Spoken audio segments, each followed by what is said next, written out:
बिस्मिल्लाहिर्रहमानिर्रहीम। अस्सलाम वालेकुम नाज़रीन, मैं इमरान ख़ान, आप देखें मेरा यूट्यूब चैनल। नाज़रीन कराम, इस वक्त जो इस शहर के अंदर एक कलदम जमात की नामूस रिसालत के लिए और जियो न्यूज़ के ख़िलाफ़ जो एक एहतजाजी रैली थी, एहतजाजी मुज़ाहरा था, लेकिन जमात कौन सी है? कलदम। अब सुन्नी तहरीक के इस मुज़ाहरे के अंदर टीएलपी के लोगों ने भरपूर शिरकत की और वहाँ टीएलपी के नारे लगाए गए। हाफिज़ साद रिजवी जो दोनों भाई हैं, इन दोनों भाइयों के हक़ में नारे लगाए गए। अब टीएलपी के हक़ में नारे लगाने और अपनी एक टीएलपी की जो जमात है उसकी नुमाइंदगी करना, एक तरफ यह जमात कलदम है, दूसरी जानिब इस जमात की इतनी तहरीर हो रही है, इस जमात के लोगों ने अपनी जमात की इतनी नुमाइंदगी की कि नामूस रिसालत की बात तो साइड पे रख दी। तो इसका मकसद क्या है? इन्होंने नामूस रिसालत की आड़ में आके अपनी तहरीक को दोबारा उभारने की कोशिश की और हज़ारों की तादाद में लोग वहाँ मौजूद थे जो टीएलपी से ताल्लुक़ रखते हैं। उनके कारकुनान, हमदर्द लोगों को नामूस रिसालत के नाम पे ला के वहाँ टीएलपी ने अपने हमदर्दों, अपने रहनुमाओं के हक़ में नारे लगाए। अब हमारा ये मुतालबा है कि अगर किसी कलदम जमात को यहाँ पाकिस्तान के अंदर कोई सियासी असर रसूख करने की इजाज़त नहीं है, तो फिर ये टीएलपी को कैसे है?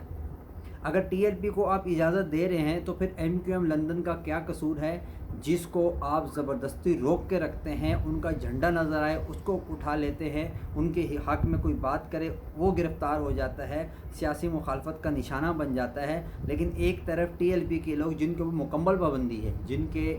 जो जितने भी ओहदेदारान थे उन तमाम की गिरफ़्तारियाँ हो चुकी हैं और इस टीएलपी को मुकम्मल ख़त्म कर चुके हैं, और ये सुन्नी तहरीक के अंदर आके और दोबारा ताकत का मुज़ाहरा कर रही है। तो इसका मकसद क्या है? इसका मकसद पता है कि इसका मकसद सिर्फ एक ही है, हम अगर इनको इजाज़त देंगे तो फिर एमक्यूएम लंदन की जानिब से ये आवाम ज़रूर आएगा। और देखें, कोई भी जमात हो, चाहे पाकिस्तान तहरीक इंसाफ हो, वो भी खड़े होंगे, वो कहेंगे कि यार आपने एक कलदम तंजीम को इतनी इजाज़त दे दी कि उन्होंने इतनी बड़ी रैली निकाल दी, इतने लोग इकट्ठे कर दिए, तो फिर हमें भी इजाज़त दें, फिर हम भी बाहर निकलेंगे, फिर हम भी आवाज़ उठाएंगे। तो ये चीज़ें देखनी चाहिए कि इनको इजाज़त देने से पहले हम ये चीज़ भी तो देखें ये क्या हो रहा है। अब यहाँ एक जियो न्यूज़ के ख़िलाफ़ सिर्फ नारेबाजी नहीं हुई,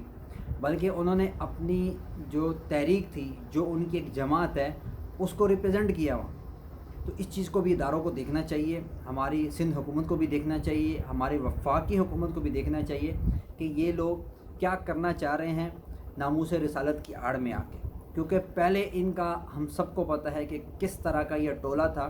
किस तरह ये हुकूमतों को यरगमाल बना रहा था, और किस तरह इस टोले ने हमारी जो पाकिस्तान की इकोनॉमी है उस पर कितना इन्होंने वार किया। ये इलेक्शन तो जीतते नहीं हैं, इलेक्शन के अंदर आके दरारें डालते हैं। और माजी में भी जब पीएसपी का टाइम था, जब मुस्तफ़ा कमाल साहब पीएसपी के को ज्वाइन कर चुके थे, पीएसपी बना चुके थे, पीएसपी और सुन्नी तहरीक का आपस में एक मामला भी पेश हुआ था जिसके अंदर कत्ल के मुकदमात भी दर्ज हुए थे। तो ये चीज़ें उस वक्त भी हुई थी। तो इन चीज़ों की रोकथाम के लिए सबसे अहम और अमली इक़दाम यही है कि ऐसी पार्टियों को या तो फिर दूर रखा जाए, या फिर अगर वो कानून के दायरे में आते हैं तो फिर एक आइनी तरीके से, एक जमहूरी तरीके से सियासत करें जिसमें कोई अफरा तफरी ना हो, चाहे वो एमक्यूएम अल्ताफ़ हो, चाहे एमक्यूएम पाकिस्तान हो, चाहे पाकिस्तान तहरीक इंसाफ हो, चाहे पाकिस्तान पीपल्स पार्टी हो, टीएलपी हो, जो भी हो, लेकिन कानून और आइन के मुताबिक जमहूरियत के दायरे में रह के, जमहूरियत को अपनाते हुए, पाकिस्तान के कानून की बालादस्तियत को इख्तियार करते हुए जब ये सियासत करनी चाहिए। ऐसी सियासत का कोई फ़ायदा नहीं जो आवाम को, बेगुनाह आवाम को मौत के मुंह में लेके जाए, लोगों के हकूक़ ना दिलवा सके। ऐसी सियासत से अच्छा आप सियासत को छोड़ दें, सियासत को खैराबाद कह दें। अब एमक्यूएम के लिए जो सरप्राइज़ है उसके बारे में कुछ बात करते हैं। एमक्यूएम के लिए जो सरप्राइज़ है, सबसे पहला सरप्राइज़ तो ये है कि एमक्यूएम की जानिब से जिन लोगों को गिरफ़्तार किया था उनकी रिहाई हो चुकी है। ग़ालिबन 2 दिन हो चुके हैं, जिसमें अदरीस अलवी एडवोकेट और दीगर सलमान एडवोकेट जो थे उनकी रिहाई हो चुकी है। लेकिन हमारा इस चीज़ पे एक तजिया ये ज़रूर है कि ये तो वकील थे, ये तो कानूनदान थे, इनको तो रिहाई मिल गई, लेकिन उन लोगों का क्या कसूर है जो इस वक्त भी जेलों के अंदर हैं,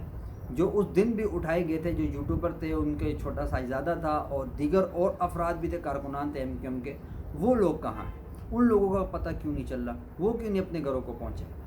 اب اس کے ساتھ وہ بیچارے بھی جو آج تک لاپتہ ہیں۔ ان تمام لوگوں کی رہائی ہونی چاہیے، صرف قانون دانوں کی رہائی نہیں ہونی چاہیے، بلکہ ہر شخص کو اپنے گھر واپسی کا راستے کی اجازت دی جائے، اور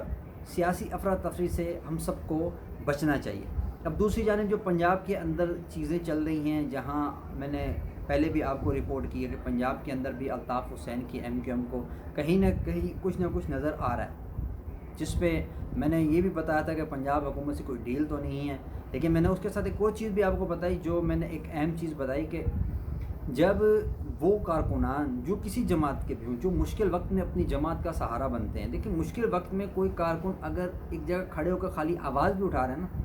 یہ بھی اس کی بڑا احسان ہوتا ہے اپنی پارٹی کے اوپر، اس رہنما کے اوپر، میں یہ سمجھتا ہوں، کیونکہ اس وقت وہ پارٹی ختم شدہ ہے، اس پارٹی کے اوپر بہت مشکلات ہیں، سیاسی مشکلات ہیں، علاقائی مشکلات ہیں، ہر طرح کی مشکلات ہیں، فنڈنگ کی مشکلات ہیں، لیکن وہ تمام چیزیں اپنے اثر و رسوخ پہ اگر وہ شخص کر رہا ہے تو میں سمجھتا ہوں اس شخص کو اس کا کریڈٹ ملنا چاہیے۔ جب پارٹی کے اوپر آسانیاں آئیں تو اس شخص کو کبھی بھولنا نہیں چاہیے، بلکہ میں سمجھتا ہوں ایسے اشخاص کو عہدیدار بنایا جائے۔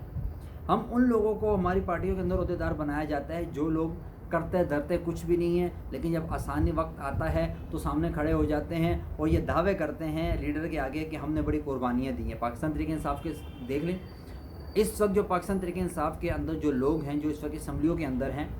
جنہوں نے قربانیاں دی، وہ آپ کو نظر نہیں آئیں گے اسمبلیوں کے اندر۔ وہ لوگ اسمبلیوں کے اندر آپ کو نظر آ رہے ہیں جنہوں نے قربانیاں نہ ہونے کے برابر دی ہیں، اور آج وہ دعویٰ کرتے ہیں کہ ہم نے بڑی قربانیاں دی ہیں۔ تو یہی حال ہر جماعت کا ہے، یہ پاکستان پیپلز پارٹی کے اندر بھی ہے۔ پاکستان پیپلز پارٹی کے اندر دڑے ہیں، فلیات تارپور صاحب کا دڑا ہے، آصف علی زرداری صاحب کا دڑا ہے، بلاول صاحب کا دڑا ہے۔ تینوں اشخاص کے اپنے اپنے لوگ، اپنا ایک بیک اپ پلان ہے، تو یہ ہر پارٹی کے اندر کہیں نہ کہیں انبن ہو رہی ہوتی ہے۔ اسی طرح اب جو آصف علی زرداری صاحب ہیں، انہوں نے دوبارہ ایکشن لے لیا اپنی پارٹی کے اوپر، کیونکہ آپ کو پتہ ہے 28ویں آئینی ترامیم آنی تھی، اس سے پہلے کچھ صوبوں کے معاملات تھے، جس میں جو 28ویں آئینی ترامیم ہے اس کے اندر بہت سی چینجنگ تھی۔ تو اس میں آپ سب کو پتہ ہے جب بلاول بھٹو شرائع بھٹو کا افتتاح کر رہے تھے، انہوں نے الطاف حسین کو للکارا تھا، 28ویں آئینی ترامیم کو آڑے ہاتھوں لیا تھا، سندھ کو تقسیم کرنے کی سازش قرار دیا گیا تھا۔ لیکن ہم یہ چیز دیکھ رہے ہیں کہ آپ کی پاکستان پیپلز پارٹی کے لوگ پنجاب کے اندر کہہ رہے ہیں کہ پنجاب کا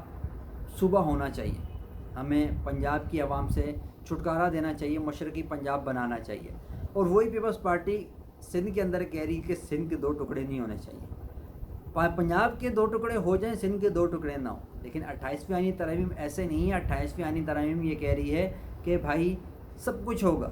اور سب کچھ آپ بسم اللہ کر کے کریں گے بھی، شریف بچوں کی طرح آپ لوگ یہ بل پاس بھی کریں گے،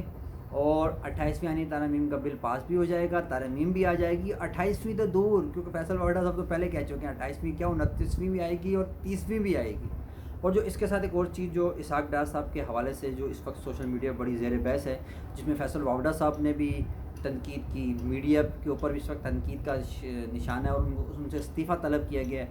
اس طرح کی حرکتیں جو ہے نا ہمارے پاکستان کے لیے سب سے زیادہ خطرہ ہے، ہمارے پاکستان کی معیشت کے لیے، پاکستان کی ترقی کے لیے یہ چیزیں بہت زیادہ خطرہ ہیں۔ تو ہم یہ خود مطالبہ کریں گے کہ اسحاق ڈار سے استعفیٰ بھی لیا جائے، اور ان کے جو یہ قریبی رشتہ دار ہیں ان کو کیفر کردار تک پہنچایا جائے، تاکہ یہ جو عمل ہے، عمل کی شفافیت میں کوئی کمی نہ رہے، بلکہ سب چیزیں کلیئر ہو۔